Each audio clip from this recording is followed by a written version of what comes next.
我们在1分钟后华语礼拜开始，手机请关静音或关机。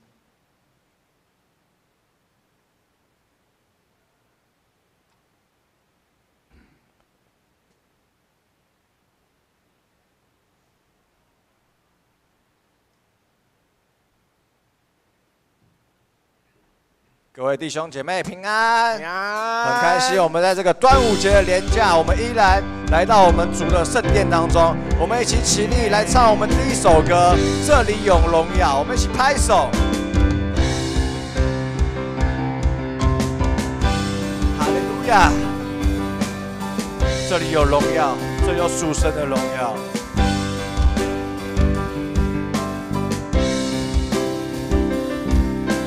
哈利路亚，哈利路亚，这里有荣耀。哈利路亚，哈利路亚，这里有医治永留。哈利路亚，哈利路亚，这里有光明自由。敬拜神，引路中水永流，有活的主你在这里。 你是起初的，末后的，昔在、今在、永在的主，全心敬拜你，大声欢呼，羔羊被高举，公义的日头如光照耀，万国赞叹你的荣美，圣洁公义主明亮晨曦，昔在、今在、永在的君王。 好，我们要邀请各位弟兄姐妹找3个人跟他说，很开心在星期天的早晨看到你。开心在星期天的早晨看到你。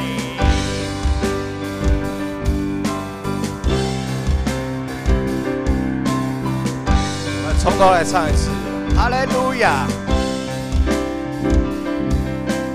哈利路亚，哈利路亚，这里有荣耀。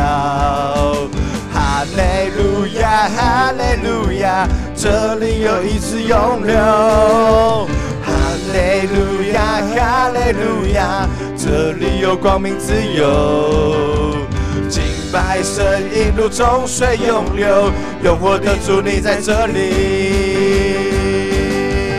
你是起初的，末后的，昔在、今在、永在的主，全心敬拜你，大声欢呼，羔羊被高举，公义的日头如光照耀，万国赞叹你的荣美，圣洁公义主明亮晨曦，昔在、今在、永在的君王。主，你是起初的，末后的。 你是起初的，末后的，昔在、今在、永在的主，全心敬拜你，大声欢呼，羔羊被高举，公义的日头如光照耀，万国赞叹你的荣美，圣洁公义主明亮晨曦，昔在、今在、永在的君，昔在、今在、永在的君，昔在、今在、永在的君王。这里有荣耀，我们一起拍手，将掌声荣耀归给我们主耶稣基督。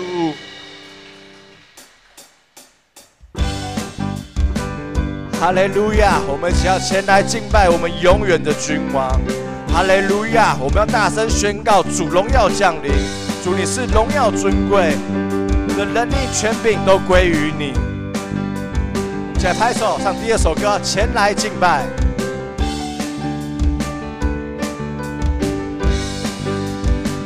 哈利路亚，哈利路亚，前来敬拜永远的君王。 哈利路亚，哈利路亚，大声宣告主荣耀降临，荣耀尊贵，能力权柄归于你，你是我的救主，我我的救赎荣耀尊贵，能力权柄归于你。你是配的，你是配的，你是配的，我的敬拜。主，你是配的，你是配的，你是配得我们的敬拜。主，我们要永远的来敬拜你。拍手。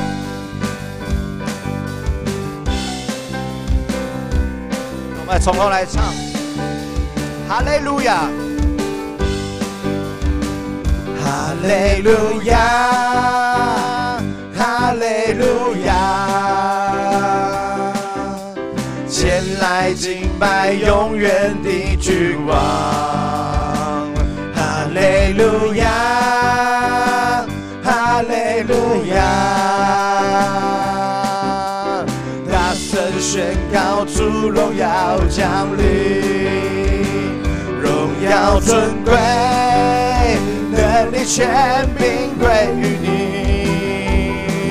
你是我的救主，我的救赎荣耀尊贵，能力权柄归于你。我们一起来唱，你是配的，你是配的，你是配的，我的敬拜。荣耀尊贵，美丽无比，神的儿子，耶稣我的主。荣耀尊贵，美丽无比，神的儿子，耶稣我的主。荣耀尊贵，能力权柄归于你。你是我的救主，我的救赎，荣耀尊贵，能力权柄归于你。你是配的，你是配的，你是配的，我的敬拜。荣耀尊贵，能力权柄归于你。你是我的救主，我的救赎，荣耀尊贵，能力权柄归于你。你是配的，你是配的，你是配的，我的敬拜。主，你是配的，你是配的。主，你是我们患难中随时的帮助。主，求你必围绕我们到永远。我的诗歌，我的拯救，你是我患难中随时的帮助。众山怎样围绕耶路撒冷，你必围绕我到永远。主，你是我力量，主，你是我高台，坚固磐石，我心靠你必不动摇。主，你是我力量，主，你是避难所，我的盼望只在乎你。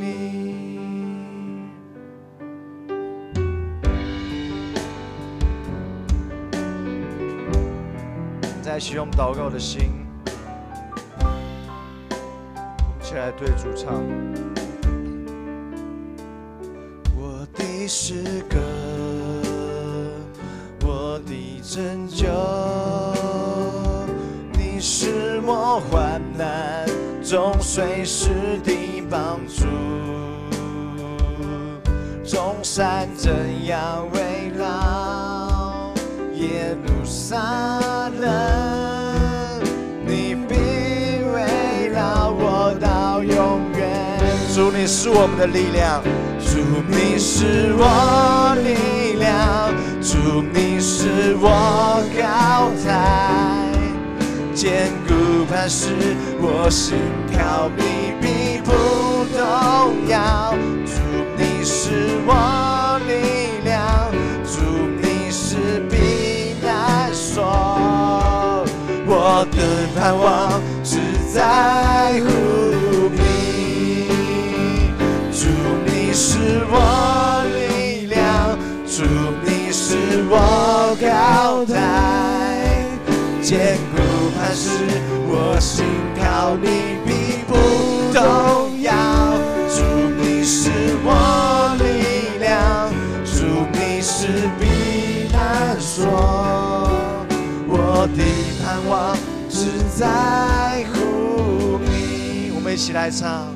主，你是我力量，主，你是我高台，坚固磐石，我心靠你必不动摇。主，你是我力量，主，你是避难所，我的盼望只在乎你，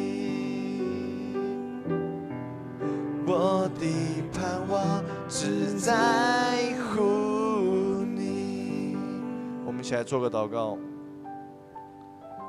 再次感谢主引领我们到你的面前。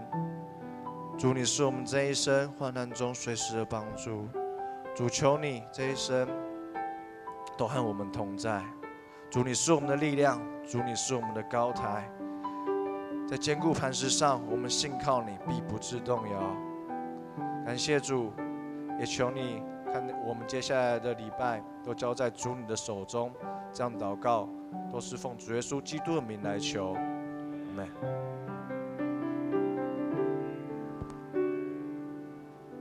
让我们依旧站立，来读使徒信经。我信上帝全能的父，创造天地的主。我信我主耶稣基督，上帝独生的子，因圣灵感孕，由童贞女玛利亚所生，在本丢彼拉多任内受难，立定于十字架，受死，埋葬，降在阴间。第三天从死人中复活，升天，坐在全能的父上帝的右边，将来必从那里降临，审判活人死人。我信圣灵，我信圣而公之教会，我信圣徒相通，我信罪得赦免，我信身体复活，我信永生。阿们。请坐。现在要进行奉献，请负责的同工简大哥。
我们一起低头来祷告。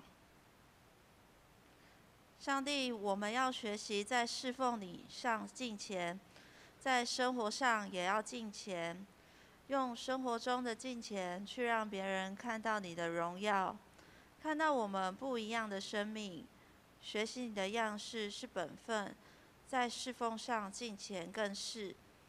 唯有去努力实践，我们才能真正的荣耀你的名。因为你曾带我们走出那黑暗的深渊，救我们脱离那一切的罪恶，用你的宝血洗净我们的罪。你用生命换来我们的富足与平安，这些代价要我们去做这些小事也不足以回报。但上帝，你从未要求我们回报，却是不断地饶恕我们，等待着我们，让我们在每一次的最终悔改，再重新认识自己，重新经历你。上帝，你是何等的伟大，何等的慈爱，我们这辈子都要仰望你，直到回到你身边的那一刻。我们这里也要用主祷文这样祷告说：我们在天上的父，愿人都尊你的名为圣，愿你的国降临，愿你的旨意行在地上，如同行在天上。我们日用的饮食，今日赐给我们，免我们的债，如同我们免了人的债，不叫我们遇见试探，救我们脱离凶恶。因为国度、权柄、荣耀，全是你的，直到永远。阿们。报告，好，等一下，请秀瑶老师自己介绍他的朋友，这边有一些新朋友。然后我先报告，今天没有爱餐，因为是端午连假。然后第二个是团契会长，还有各团契的主要服饰的干部，请在6月16之前提交第3季的服饰排班表给干事。第3点，下礼拜二6月18号，如此晴空公司会于本堂的1楼交易厅进行2手衣的义卖。那它的义卖扣除成本之后，会全数捐给教会，当作宣教基金。详情可以去1楼的公布栏看，欢迎大家共襄盛举。好，肢体消息就是英英姐的母亲郭黄静茹姐妹在6月2号的晚间安息主怀，享年77岁，预定会在6月22早上的9点在第2殡仪馆举行告别礼拜。火化之后会在金山平安园，如果要参加的，请到柜台登记。第2点，6月15星期六下午1点半会举行曾怡玲姐妹跟杨敬燕先生的结婚感恩礼拜，是义圣长老的女儿。愿主赐福带领这位新人能够回应主恩，同奔天路。好，那奉献明细如果有误，请大家自己看。好，以上报告到这边。那今天的经文记载在提摩太前书4章6到16节。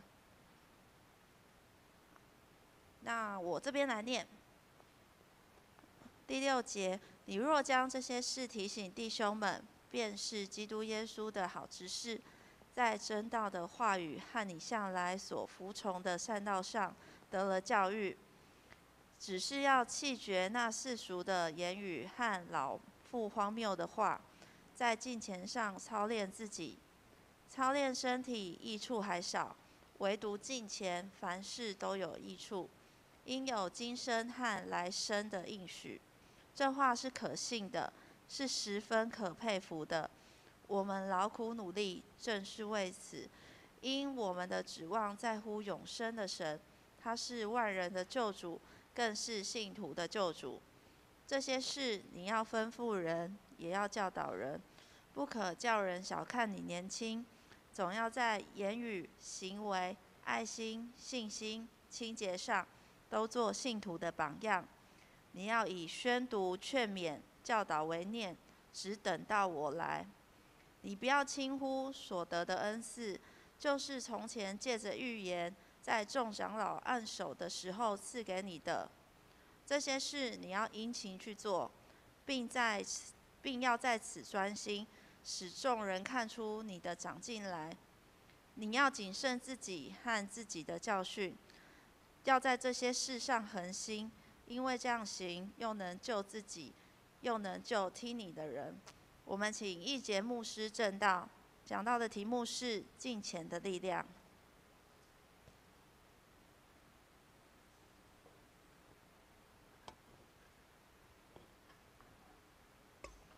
弟兄姐妹，大家平安。来，我们欢迎我们新朋友，来，掌声欢迎。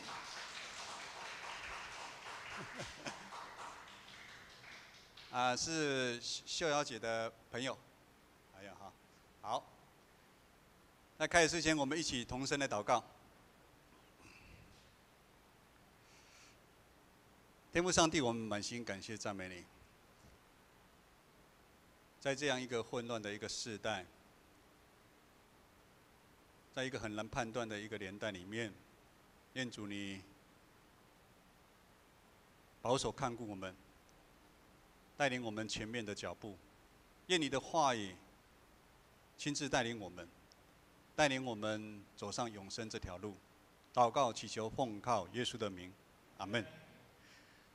上个礼拜练习合唱团的生命见证，大概有4位，大概可能在30几岁的一个年轻的弟兄姐妹，他们在这边做了他们的生命见证，用诗歌，用他们的生命做见证。在场弟兄姐妹应该都很有印象，很多人跟牧师一样，从一开始一直到结束都掉着眼泪，因为他的分享鼓励了我们，他的分享正是安慰了我们，医治我们的心。因为有时候我们自己心受伤了，不知道。礼拜后，牧师有问一些社青，如果你突然眼睛看不到的时候，那个人说：“牧师，我不敢去想这个问题。”我想在座的没有人敢想看这个问题。在他们的生命过程当中，因为他们分享见证说，除了有父母，还有他们有个启明学校，他们很感恩他们的父母支持他们。还有政府启明学校，最重要的就是他们遇见了耶稣，他们经历了真正上帝是真的上帝，他们不是依靠世界上的一些东西，而是依靠耶稣成为他们真正的依靠。他们这样对上帝敬虔的力量，让他们的生命产生极大的改变。其中有一位吹那个萨克斯，那个什么黑管的。他生下来，他的妈妈亲朋友说：“你们孩子被咒诅了，被咒诅了才会眼瞎。”他们认识耶稣的，他们从咒诅得到释放，从绝望到盼望，甚至他们的生命从黑暗到彩色。那天他们能够站在台上分享，我想是经历了很多的眼泪、艰难的日子。我想在过程当中，他们也在不断的操练他们对上帝的敬虔。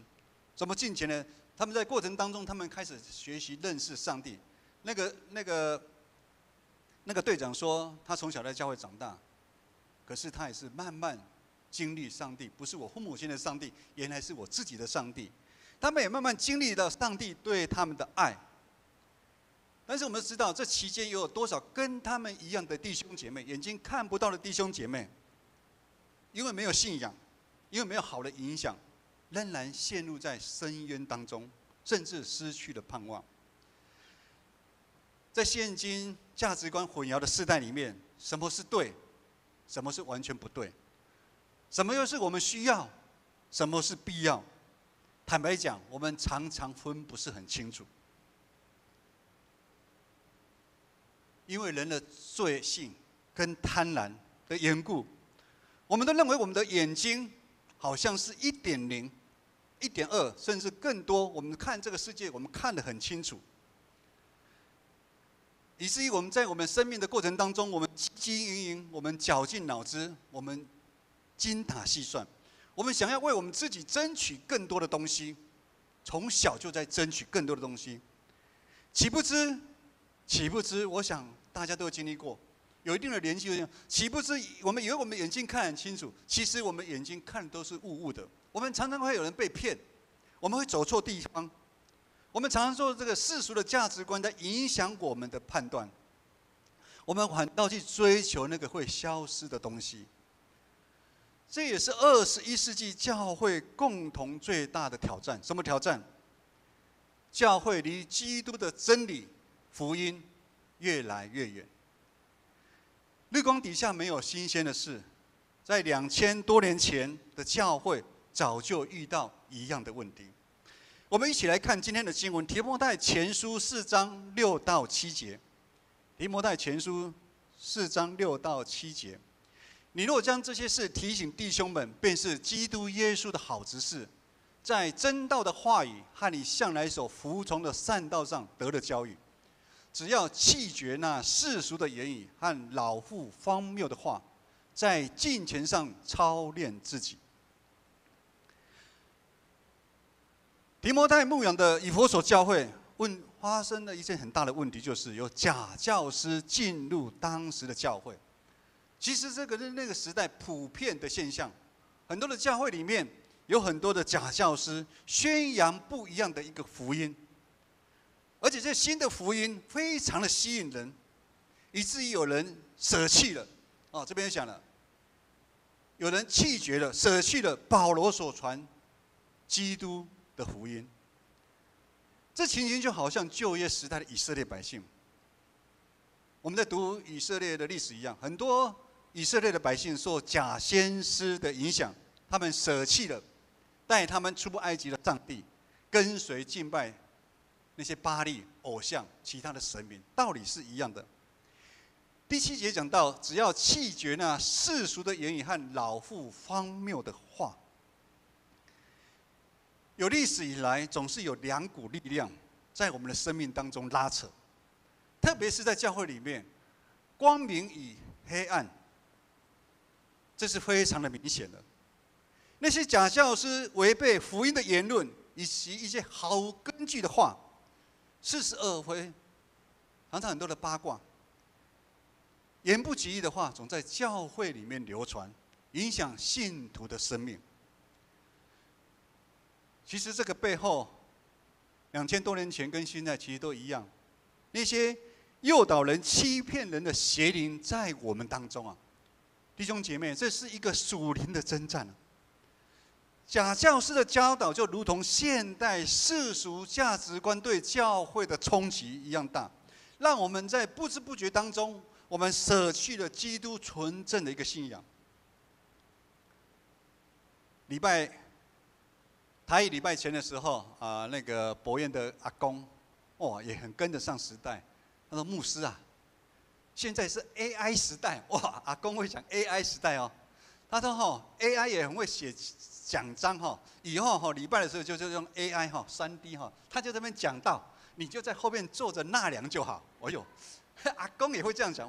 阿公，那意思就是说你也可以穿着内衣内裤在家里看直播就好了。阿公也在笑，很多的世社会的人进入到教会，让我们在不知不觉中，我们就舍弃基督纯正的一个信仰。这是撒旦惯用的伎俩，温水煮青蛙。温水煮青蛙是很恐怖的，你没有办法发觉到，你还觉得是对的。21世纪的成功神学的观念，特别的强调丰盛、成功、健康、平安，真是幸福，病一定要得医治。甚至他们误用了许多的经文，居首不居尾，居上不居下，盼望他们成为有钱有势的人。这些成功神学的观念已经大举加倍进入台湾的教会。牧师为什么说加倍？加倍的意思是什么？当台湾这几十年来经济起飞，生活物质渐渐变好，我们人心的欲望都会增加，不是基督徒就没欲望啊，会增加，以至于我们教会也受到社会很大的一个影响。我们教会想要不断的引进新的福音策略跟方法来治理教会，盼望教会可以在怎么样很短的时间，组织、人数、收入，甚至信仰各方面都成长。其实大家有没有觉得这个不是新的东西耶？牧师在33岁以前是一般民间的宗教，我们家族现在只有我一个信主。我在看我们这些福音的方法跟策略的时候，让我突然想到，怎么跟我以前拜的传统的民间信仰的有应公概念很像？我们都期盼我们拜的上帝，我们的上帝成为一个有求必应的神明啊！这样的上帝，传讲这样的上帝，大家都很喜欢、很欢迎。这样的风潮在台湾已经几十年了。但是事实上，这样强调速成外在的信仰是非常危险的，它已经偏离基督的真理。而且事实更证明，台湾的教士没有因为这样用创新、认为觉得好的这个东西、很新颖的东西，整体基督徒的数量是下降的。可你会说，牧师没有啊？听说某某教派什么哇，几千人怎么样？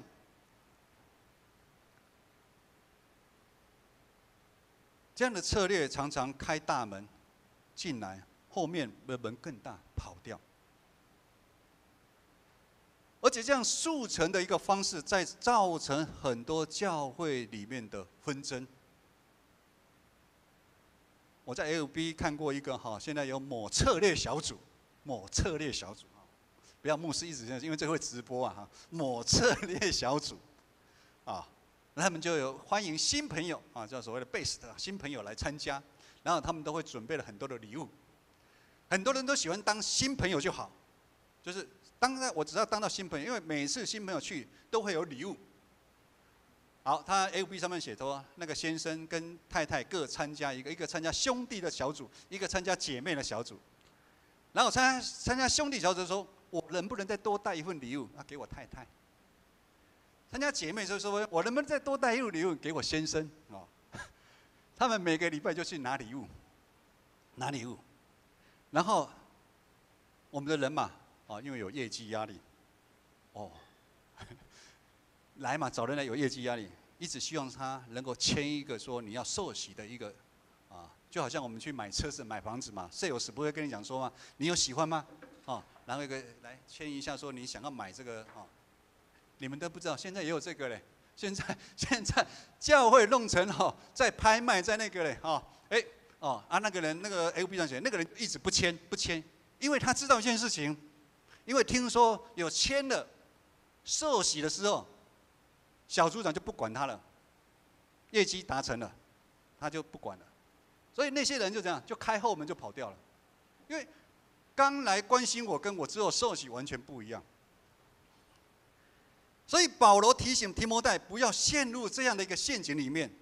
我们一起来看7节到10节的经文。7节到10节，只是要弃绝那世俗的言语和老妇荒谬的话，在敬虔上面操练自己。操练身体益处还少，唯独敬虔，凡事都有益处，应有今生和来生的应许。这话是可信的，是十分可佩服的。我们劳苦努力，正是为此，因我们的指望在乎永生的神，他是万人的救主，更是信徒的救主。弟兄姐妹，人有旦夕祸福，又有阴晴圆缺。在座的有没有哪一个人是十全十美的？来，举手一下。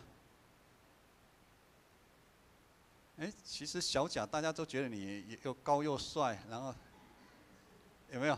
还是维聪，大家觉得你不说维聪，你有十全十美吗？人也不可能永远坐在高位，人吃五谷杂粮，会不会生病？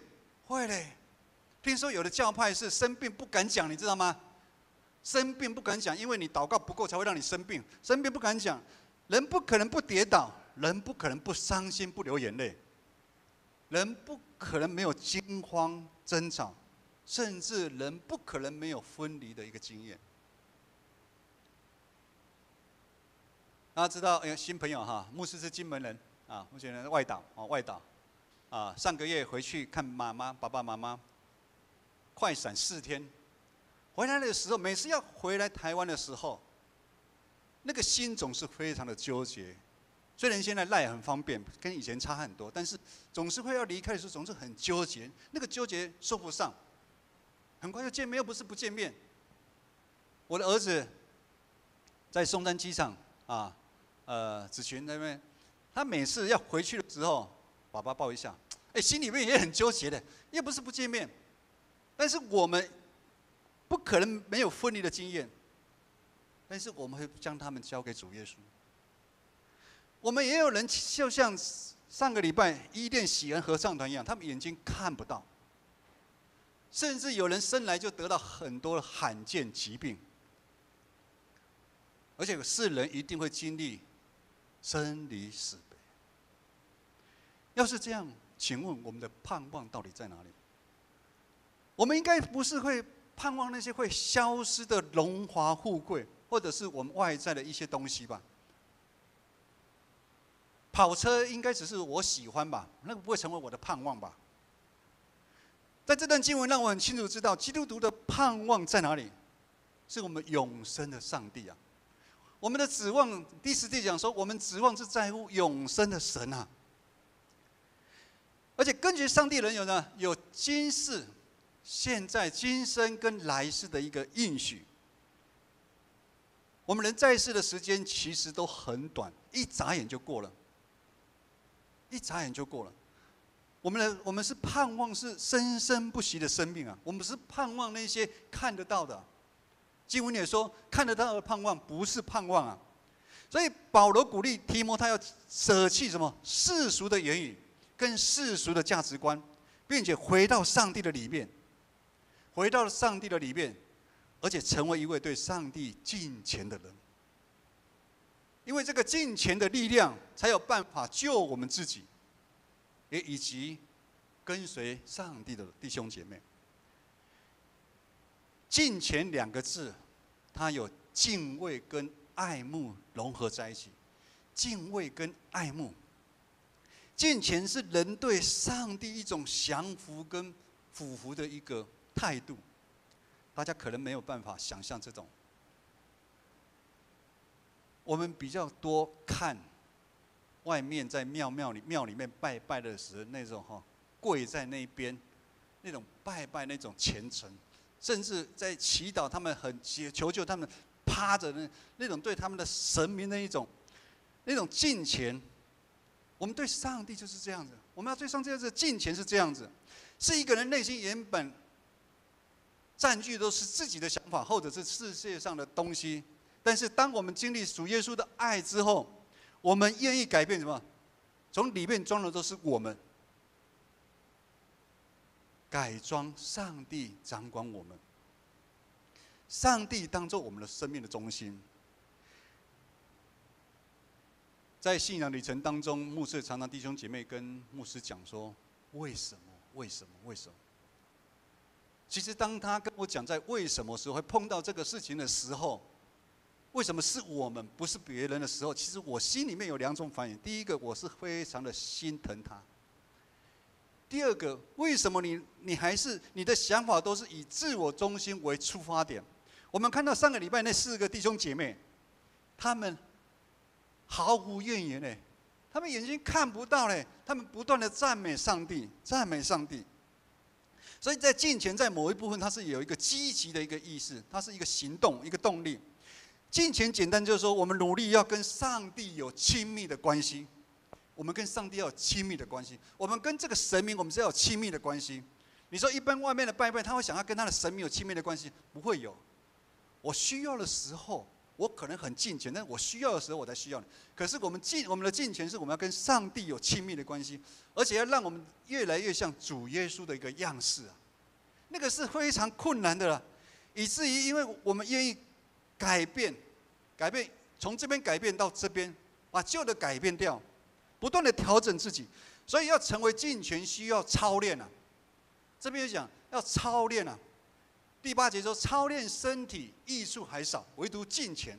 我们要操练敬虔。箴言书17章第3节，大家可能有印象：鼎为炼银，炉为炼金，唯有耶和华熬炼人心啊。在我们信仰旅程当中，其实基督徒常常会被熬炼人心啊。为什么？因为我们复回肢体，你本该去关心每一个肢体的状况。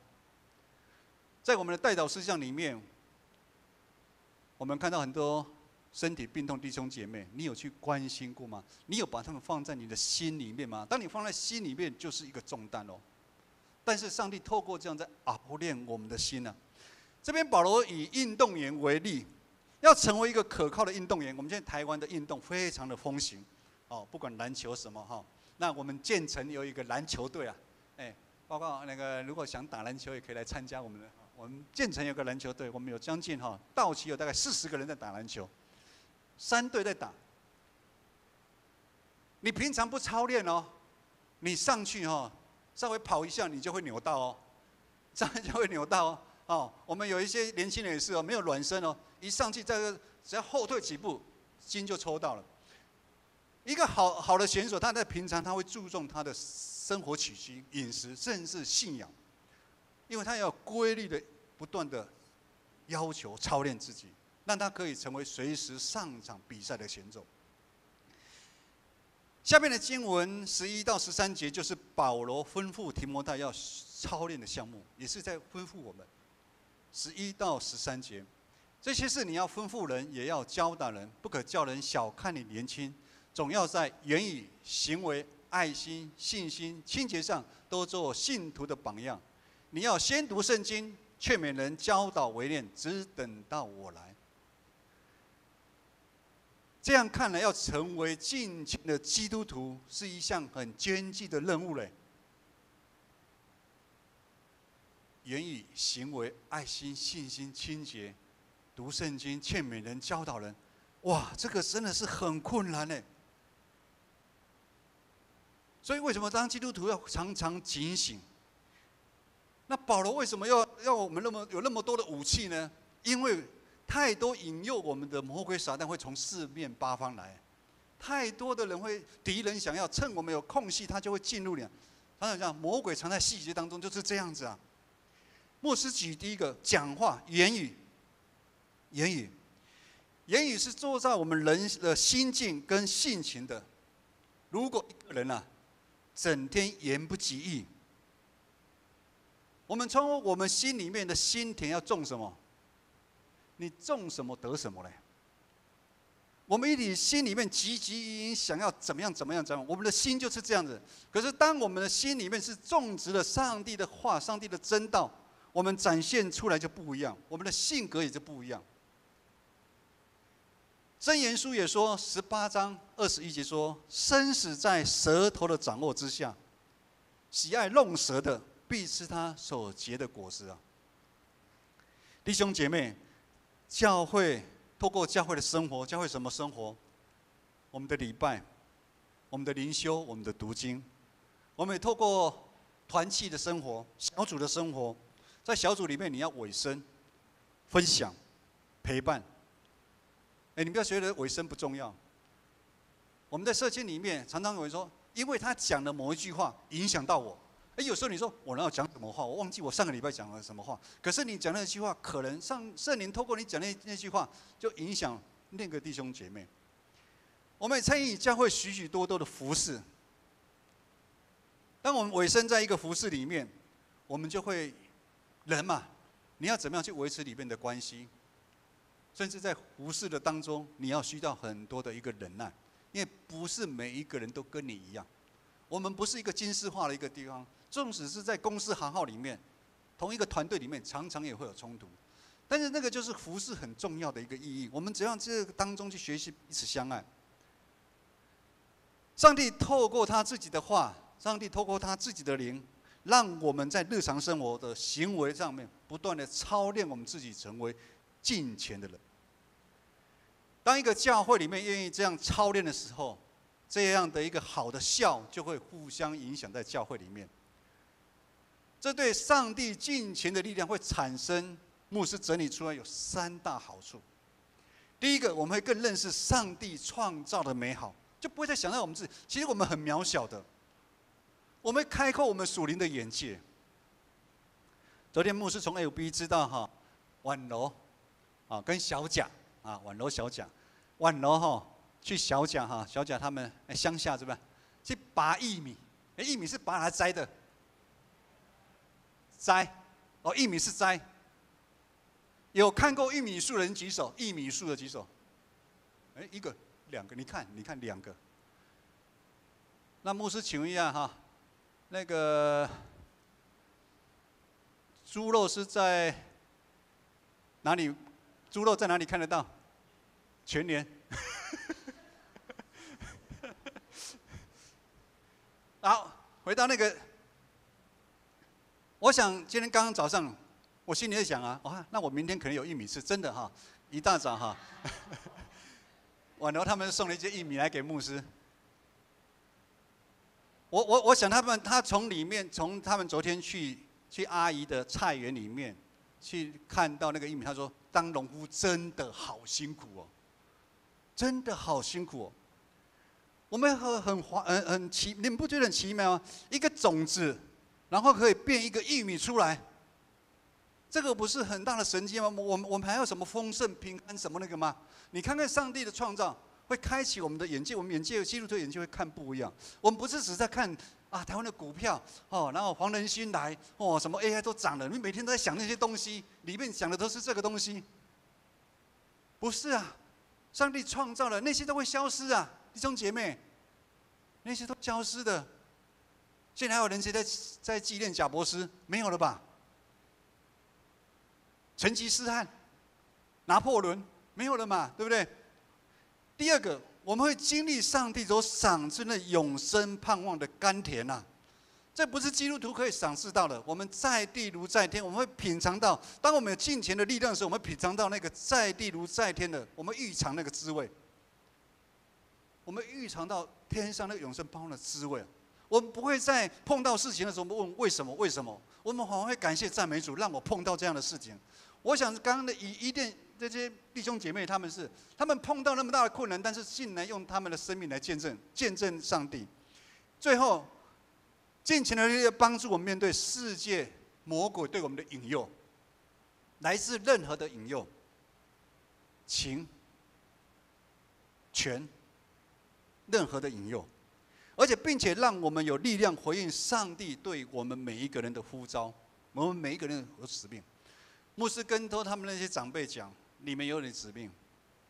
我会后也跟吴老长老讲说哈，你们一家4代在这边哈，就是一个榜样了啦。现在教会还有4代一起做礼拜，很难呢，很难呢。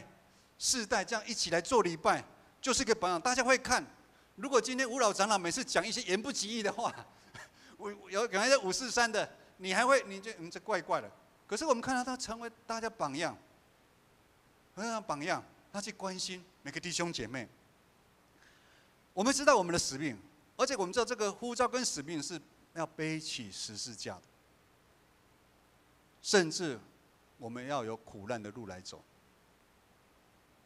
当我们可能知道哪个弟兄姐妹需要去关心的时候，你可能第一个你要舍弃你本来想玩的东西，你要特别去安排去陪他，然后陪他抱怨，陪他讲，不容易耶。我在这边也要赞许一下我们社青的会长，今年其实每个会长每一届会长都很好，他有感动我们社青的会长，我们跟一下，我们社青会长在这边来挥手一下，给他们看一下。他上任之后，今年上任之后，他每个礼拜，他邀请他打电话跟一个弟兄姐妹关心他，容易吗？可能做1、2个礼拜还可以啊，第3个礼拜没有那么容易的，我跟你讲，而且你要听人家脸消费的，你知道吗？对方人一直抱怨，不容易啊。就像我们牧师有时候去探访的时候也是啊。你这个话牧师已经听过，在7、8年来听过，你不要讲几次，你不要一直讲，一直讲。我们牧师也在一直听他讲，一直听他讲，一直听他讲，不容易啊。我们要背起我们自己的十字架。我们建成之所以我们有爱，那是因为我们对上帝这股敬虔的力量，让我们成为一个彼此相爱的信仰团体。大家可能听不出来彼此相爱，没有什么特别。可是如果你用台语来念，会很不一样。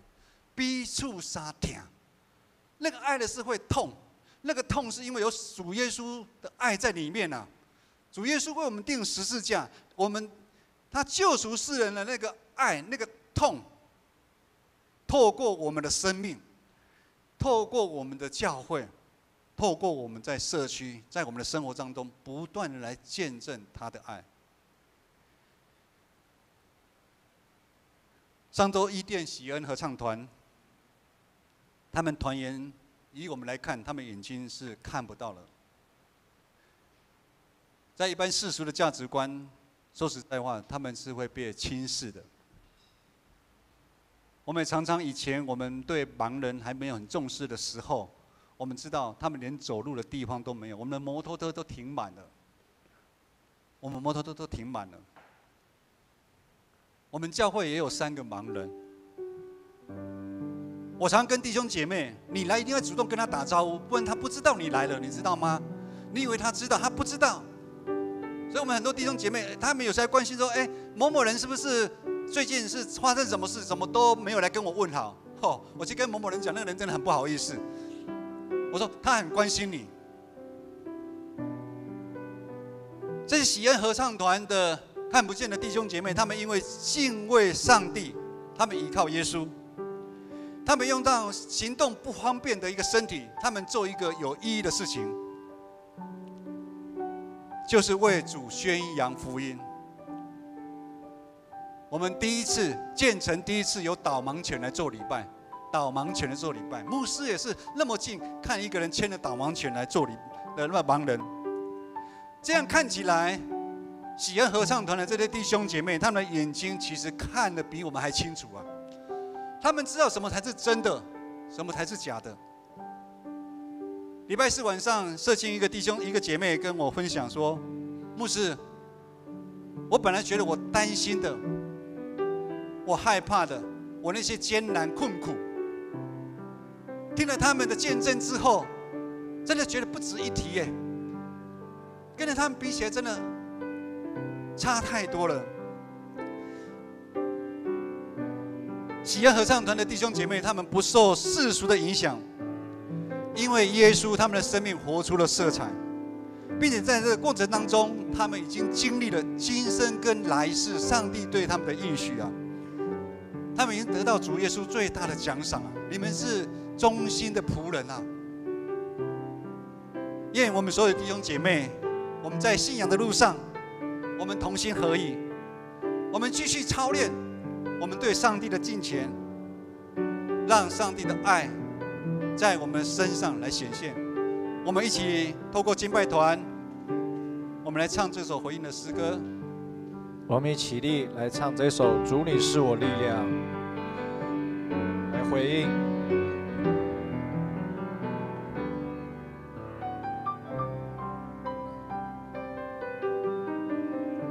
诗歌，我的诗歌，我的拯救，你是我患难中随时的帮助。众山怎样围绕耶路撒冷，你必围绕我到永远。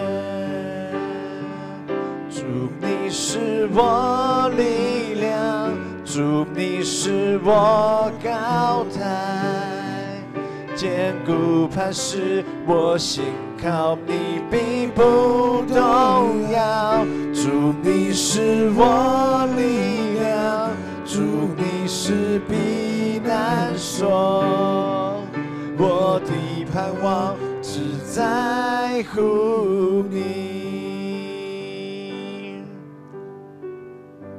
弟兄姐妹，我们来做一个祷告。牧师要透过祷告来祝福在场的弟兄姐妹，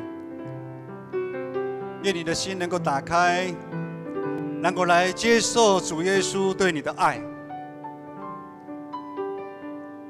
我们知道，我们常常装的很多我们的自己的想要，以至于我们自己想要成为我们的骄傲，成为我们的贪婪，以至于蒙蔽了我们的眼睛，让我们看不到、看不见那真正有价值的一个东西。也求主原谅我们，因为我们对你认识的不深，我们没有把你摆在我们生命当中的一个首位，以至于我们在这个浮浮沉沉的一个世界里面，我们总是如浮萍一样，我们总是如那个在大海中的那条船一样，找不到一个可以安歇靠港的一个地方。求主帮助我们，透过今天的经文，帮助我们操练我们对你的敬虔。也因为有这样的一个敬虔的一个力量，带领我们前面未来的一个方向。愿我主耶稣基督的恩惠、天父上帝的慈爱、圣灵的感动，与你们众人同在，从今时直到永远。阿们。阿们。让我们一起再来唱最后一首歌，带着回家。愿各位弟兄姐妹可以带着喜乐、平安、恩典回家。愿主耶稣永远与我们同在。哈利路亚。哈利路亚，带着喜乐回家。哈利路亚，带着平安回家。哈利路亚，带着恩典回家。好好，耶稣永远与你同在呀！来，我们一起来喝一下。哈利路亚，带着喜乐回家。嘿。嘿，嘿，嘿，哈利路亚，带着平安回家。嘿，嘿，嘿，嘿，哈利路亚，带着恩典回家。啊，你是我最爱天父爸爸。我们先来哈利路亚，哈利路亚，哈利路亚。哈利路亚，哈利路亚，哈利路亚，哈利路亚，哈利路亚，哈利路亚。华语来到这边结束，会后我们可以互相交谊请安。今天没有爱餐，请大家去找餐厅吃饭。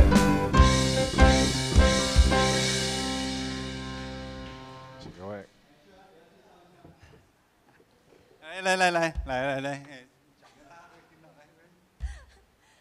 们自我介绍啊，就是我以前在前面的教会，我是辅导，然后带的学生，现在已经都是当爸爸了。各位弟兄姐妹平安，我姓楚，这是我一家人，然后还有我们是蓝弟兄。然后我们还有一个归国华侨啊，曹先生，嘿，那我们刚牧师讲4代啊，我们这边才第3代一样的啊，有第4代，有第4代，嘿，对，因为我们以前是在浸信会，但是我是在士林长老教会信耶稣的，嘿，然后我们也有松山的，嘿，松山那边的，所以很开心，今天来到教会，谢谢。我们这个很配合。